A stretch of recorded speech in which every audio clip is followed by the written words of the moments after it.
লিচু, যেটা কিনা ছোট বড় সকলেরই পছন্দের একটি ফল। আর এখন চলছে লিচুর মৌসুম, চারিদিকে শুধু লিচু আর লিচু। তো আমার মতো যারা যারা সরাসরি লিচু বাগানে গিয়ে লিচু খেতে চান, আজকের ভিডিও শুধুমাত্র তাদের জন্য। হ্যালো এভরিওয়ান, আসসালামু আলাইকুম। আজকে আমি আপনাদের বলবো ফরিদপুরে লিচুর বাগানটি কোথায় অবস্থিত। অনেকেই আছেন লিচুর বাগান কোথায় অবস্থিত জানেন, আবার অনেকেই আছেন জানেন না। তো যারা জানেন না তাদের জন্য আজকের এই ভিডিও। তো ফরিদপুর থেকে কিভাবে আসবেন এবং কোথায় আসতে হবে সেটাও আমি বলে দেই।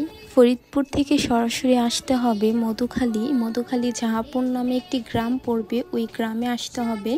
এরপর যে কাউকে বললেই দেখিয়ে দেবে লিচুর বাগান, মানে ওই গ্রামটাই হচ্ছে লিচুর বাগান আর কি, লিচুর রাজ্য যাকে বলে। তো আপনারা আপনাদের পছন্দ মতো যে কোনো গাছ থেকে লিচু কিনে নিতে পারবেন, আর যেটা কিনা বাজারের থেকে খুবই অল্প দামে। আর এখন যে লিচুগুলো দেখতে পাচ্ছেন বাঁধা লিচু, এগুলো হচ্ছে বাজারে চলে যাবে। আর এদিকে আমার কাণ্ড দেখেন, আমি তো লিচু পেয়ে মহা খুশি, আবার লিচুর স্মেলও নিচ্ছিলাম।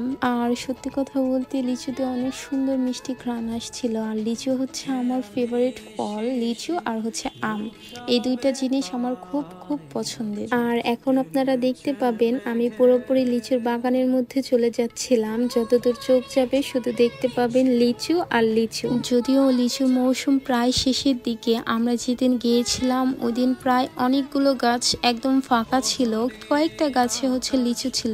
আর এই যে এই গাছটা দেখেন, এই গাছটাই লিচুতে ভরা ছিল। দেখতেই কত সুন্দর তাই না, চোখের শান্তি। আসলে চোখের শান্তি বড় শান্তি। আর এইখানে আমাকে কয়েকটা লিচু দেওয়া হয় টেস্ট করার জন্য, যে খেয়ে দেখি যে কেমন। লিচুগুলো অনেক মিষ্টি ছিল আর সাইজেও অনেক বড় ছিল, দেখুন অনেক মজার লিচু। আর আমরা এখান থেকে লিচু কিনি, এই যে এই গাছ থেকে আমাদের পেড়ে দেয়, এই লিচুগুলোই নিয়ে যাব এখন বাসায়। 2 বাসার জন্য 200 লিচু কেনা হয়। তো আজকের ভিডিও এই পর্যন্তই। যারা যারা আমার মতো সরাসরি লিচু বাগানে গিয়ে লিচু কিনতে চান তারা চলে আসতে পারে এই মধুখালী জাহাপুরে। তো আজকের ভিডিও এই পর্যন্তই। Thank you for watching.